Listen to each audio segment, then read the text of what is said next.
Hi guys, இன்றைக்கி வந்து ஸ்மிருதி குட்டியோட டே இன் மை லைஃப் தான் பார்க்க போகிறோம். ஆல்ரெடி அவளுக்கு ஒரு 1.5 வயசு இருக்கிறப்ப வந்து நான் இந்த மாதிரி எடுத்திருக்கேன். இப்போ வந்து நிறைய விஷயம் வந்து மாறி இருக்குது. நார்மலாக பாப்பா வந்து காலையில் எழுந்த உடனே வந்து ப்ரஷ் பண்ணுற ஹேபிட் இருக்குது. ப்ரஷ் பண்ணுறப்ப டான்ஸ் ஆடினா வந்து கொஞ்சம் அந்த டேவே வந்து நல்லா இருக்குன்றதால நான் சொல்லி கொடுத்துருந்தேன். ஸோ அதனாலே வந்து அவள் எப்போ ப்ரஷ் பண்ணாலுமே வந்து தனியாக டான்ஸ் ஆடிட்டுருப்பாள்.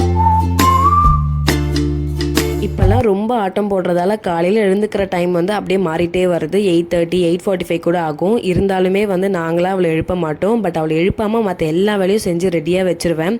ஸோ அவள் எழுந்ததுமே வந்து அவளை குளிப்பாட்டிட்டு உடனே டிஃபன் கொடுத்து கிளம்புற மாதிரி இருக்கும். சம்டைம்ஸ் அவங்க நானா வந்து அவர் ஆஃபீஸ்க்கு கிளம்புற வரைக்கும் கூட அவள் தூங்கிட்டு தான் இருப்பாள். காலையில் எழுந்ததும் பாப்பாவுக்கு வந்து மேபி லைட்டான பிரேக்ஃபாஸ்ட்டாக இருந்தால் காலையிலேயே பால் கொடுத்துருவேன். பிரேக்ஃபாஸ்ட் லைட்டாக கொடுப்பேன். அப்படி இல்லை ஹெவியான பிரேக்ஃபாஸ்ட்டாக இருந்தால் பிரேக்ஃபாஸ்ட்டே டேரெக்டாக கொடுத்துருவேன். ஏன்னா பாலும் கொடுத்து திரும்ப பிரேக்ஃபாஸ்ட்டும் கொடுத்தா பசங்களுக்கு வந்து ரொம்ப ஃபில்லிங்காக இருக்க மாதிரி இருக்கும். ஸோ அதனால் வந்து நான் அதை பண்ண மாட்டேன். பாப்பாவுக்கு ஸ்கூல் வந்து கரெக்டாக ஒரு 9:30 to 9:45 விடணும் அப்படின்னு சொல்லுவாங்க. அந்த ஸ்கூல் பக்கத்துலன்றதால வந்து நானே பாப்பாவை ட்ராப் பண்ணிவிடுவேன். அண்ட் அவளுக்கு வந்து ஸ்நாக்ஸ் வந்து ஸ்கூல்லேயே ப்ரொவைட் பண்ணிவிடுவாங்க. அதுக்கு வந்து மந்த்லி ஒரு 500 மாதிரி பே பண்ணாலே போதும். ஏன்னா அவங்க வந்து கொஞ்சம் ஹெல்த்தியான ஸ்நாக்காக வந்து பாப்பாவுக்கு கொடுப்பாங்க. லிட்ரலாக ஒரு வாரம் கிட்ட பாப்பா ஸ்கூலுக்கு போகிறப்ப வந்து அழுதுட்டு தான் இருந்தால். மேமுமே அதான் சொன்னாங்க, இன்னும் செட் ஆகலைன்னு சொல்லிட்டு. பட் இப்போது வந்து நல்லாவே வந்து ஜெல்லாயிட்டா அவங்க மேம் கூட. கிளம்புறப்ப மட்டும் வந்து சும்மா என்கிட்ட வந்து ஒரு மாதிரி ஸ்கூலுக்கு போகணுன்றதுக்காக அழகிற மாதிரி பண்ணுவாள். பட் அங்கே போயிட்டாள்னா வந்து சுத்தமாக மறந்துடுவா. ஒரு பாய் கூட சொல்ல மாட்டா. அவள் பாட்டு போய் ஜம்முன்னு அவள் கிளாஸில் போய் உட்காந்துப்பா. அண்ட் பாப்பாவோட ஸ்கூலில் நெக்ஸ்ட் வீக் ஆனுவல் டே இருக்கிறதால வந்து ஸ்மிருதி குட்டிக்குமே வந்து ஒரு டான்ஸ் கொடுத்துருக்காங்க. வாயாடி பெத்த பொண்ணு, அதுக்கு தான் வந்து பாப்பா ஆட போகிறா. பட் அவள் என்ன ஆடுவா தெரியல. பட் அதனாலேயே வந்து டிவியில் அந்த பாட்டு போனாலே போதும், திடீர்னு எழுந்து ஏதாச்சும் ஒரு ஸ்டெப் போட்டுட்ருப்பா.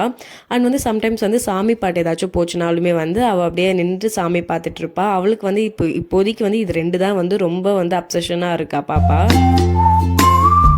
பாப்பாவுக்கு வந்து அங்கே ஸ்கூலுக்கு போயிட்டாள்னா வந்து அந்த பசங்க கூட இன்ட்ராக்ட் ஆகிறதெல்லாம் ரொம்ப பிடிக்கும். எனக்கு தெரிஞ்சு நான் அடுத்த பெஸ்ட் டெசிஷன் அவளை ப்ளே குரூப்பில் போட்டது. ஏன்னா வீட்லேயே இருந்தால் நம்ம என்ன தான் பாப்பாவை எங்கேஜாக வச்சுக்கணும்னு நினச்சாலுமே நம்மளால் முடியாது. ஏன்னா அங்கே போனால் நிறைய குழந்தைங்க இருக்கிறதால அவங்க ஈஸியாகவே வந்து நல்லா ஜெல்லாயிடுவாங்க. அண்ட் ஸ்மிருதி குட்டிக்குள்ளே நிறைய சேஞ்சஸ் இருக்குது. அவள் ஸ்கூலுக்கு போனதுக்கப்புறம் தான். எப்போவாச்சும் வெளியில் போனால் யார்கிட்டையுமே போக மாட்டேன். பட் இப்போ வந்து நல்லாவே செட் ஆயிட்டா.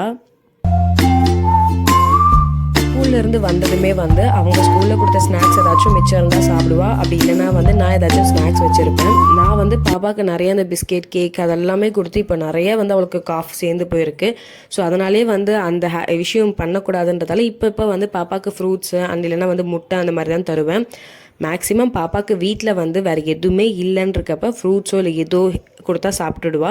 பட் அதுவே வந்து நாங்கள் ஏதாச்சும் ஸ்நாக்ஸ் வச்சுருக்கோம் அப்படின்னா வந்து கண்டிப்பாக அவளோட மைண்ட் அதுக்கிட்ட தான் போகும். பட் அவளை வந்து எதுவுமே சொல்ல முடியாது. எங்களோட தப்பு, நாங்கள் வந்து அவளுக்கு அந்த மாதிரி கொடுத்து பழகினது தான். இப்போ வந்து கொஞ்சம் அந்த ஃப்ரூட்ஸ் ஆட் பண்ணுறதெல்லாம் வந்து பண்ணிகிட்ருக்கோம்.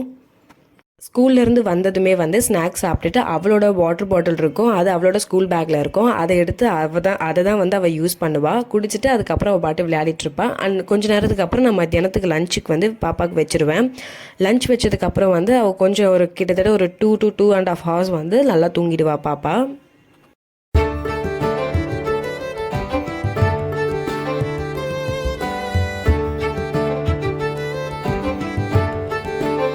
எனக்கு ஒரு 3 o'clock மேலே வந்து ஒரு கில்ட்டு மாதிரி இருக்கும். பாப்பாவை எங்கேயுமே கூட்டிகிட்டு போகலையே, அவள் வெறும் ஸ்கூலுக்கு போகிறா, வீட்டுக்கு வந்து அவள் பாட்டு டாய்ஸில் விளையாடுறாளேன்ற மாதிரி இருக்கும். ஏன்னா வந்து அவளை வெளியில் பார்க்கு கூட்டிகிட்டு போகணுன்றது எனக்கு ஆசை தான். பட் வந்து வீட்லேயே வந்து அவள் எது மேலே ஏறுறா இறங்குறான்னு தெரியல. ஏன்னா இப்போல்லாம் வந்து சேர் மேலே ஏறுறது இறங்குறது விழறது இந்த மாதிரி தான் ஆகிட்டுருக்கு. ஸோ பார்க்கு கூட்டிகிட்டு போனால் சுத்தமாக கண்ட்ரோல் பண்ணவே முடியாது. ஸோ அது இன்னும் கஷ்டமாக்கிடும். ஸோ அதனாலே வந்து வீட்டில் வந்து எவ்வளோ எங்கேஜாக வச்சுக்க முடியுமோ அப்படி தான் வந்து போயிட்டுருக்கு.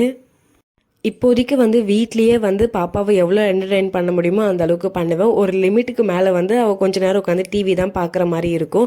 பட் ரொம்ப ஃப்ரீக்வெண்ட்டாக டிவியும் பார்க்க விட மாட்டேன். ஸோ அதனாலே வந்து அவளுக்கு ஏதாச்சும் ஒன்று இன்ட்ரெஸ்ட்டாக பண்ணணுமேன்றதுக்காக யோசிச்சு பண்ணிகிட்ருப்பேன். பட் சம்டைம்ஸ் வந்து எனக்கு அதுலேயே வந்து ஒரு மாதிரி கஷ்டமாயிடும். பாப்பாவுக்கு போர் அடிக்குதே அப்படின்னு சொல்லிட்டு. பாப்பா ஸ்கூல்லேருந்து வரப்பவே ஜூஸ் கேட்டா. ஸோ அதனால் அவளுக்கு கடையில் வாங்க வேண்டாம்னு சொல்லிட்டு வீட்லேயே வந்து வாட்டர்மெலான் இருந்ததால் பாப்பாவுக்கு வாட்டர்மெலான் ஜூஸ் தான் வந்து போட்டு கொடுத்துருந்தேன். அவளுக்கு வந்து பலூன்ஸ் இருந்தால் ரொம்ப பிடிக்கும். அதனாலே மாமா வந்து பலூன் வாங்கி கொடுத்த ஒரு 20 daysக்குள்ளே வந்து மொத்த பலூனையும் ஊதி காலி பண்ணிட்டா. அந்த பலூன் ஆல்ரெடி இருந்தாலும் என்னை டெய்லி 2 பலூனாச்சும் வந்து ஊத வைப்பா. அப்படி இல்லைன்னா வந்து அதில் தண்ணியை வந்து ஃபில் பண்ணிவிட்டு அதை வச்சுட்டு கொஞ்சம் நேரம் விளையாடிட்டு இருப்பா. அதனாலேயே வந்து வீட்டில் எப்போ பார்த்தாலுமே வந்து பலூன்ஸ் சுற்றிக்கிட்டே இருக்கும். ஏதோ ரீசெண்டாக வந்து பர்த்டே செலிப்ரேட் பண்ண மாதிரி எப்போவுமே பலூன் இருந்துக்கிட்டே இருக்கும். பட் இப்போ வந்து டாட்லர் ஏஜ்ன்றதால வந்து நான் எப்போவுமே வந்து அவளை கவனிக்கிற மாதிரி தான் இருக்குது. ஏன்னா என்ன விஷயம் பண்ணுறான்றது நான் எக்ஸ்பெக்டே பண்ண முடியாத விஷயங்கள் எல்லாமே பண்ணுவாள். எப்போ ஏதாச்சும் டக்குன்னு செவுத்தில் கீறுறது இந்த மாதிரி வேலையெல்லாம் கூட ஆகும். ஸோ இருந்தாலுமே வந்து அவங்க கவனிச்சிட்டே இருக்க மாதிரி இருக்கும். சம்டைம்ஸ் வந்து கொஞ்சம் அதட்டுற மாதிரி இருக்கும். அப்போ தான் வந்து கொஞ்சமாவது கண்ட்ரோல் ஆவா அப்படின்னு சொல்லிட்டு. என்னதான் நம்ம சம்டைம்ஸ் பாப்பாவை திட்டிட்டோம்னா கூட வந்து உடனே ஒரு மாதிரி கஷ்டமாக இருக்க மாதிரி இருக்கும். உடனே வந்து அவள் கூட கொஞ்சம் நேரம் டைம் ஸ்பெண்ட் பண்ணிகிட்ருப்பேன். அண்ட் உங்களோட பேரண்டிங் ஸ்டைல் என்ன, அண்ட் நீங்கள் ஃபாலோ பண்ணக்கூடிய பேரண்டிங் டிப்ஸ் ஏதாச்சும் இருந்தால் மறக்காமல் எனக்கு வந்து கமெண்ட்டில் சொல்லுங்கள். நான் கண்டிப்பாக வந்து அதை ட்ரை பண்ணுறேன். எனக்கு அது ஹெல்ப்ஃபுல்லாக இருக்கும். அண்ட் வீடியோவோட எண்டுக்கு வந்துட்டேன். அண்ட் உங்களுக்கு இந்த வீடியோ பிடிச்சிருந்தா கண்டிப்பாக வீடியோக்கு ஒரு லைக் பண்ணிவிடுங்க. பாய்.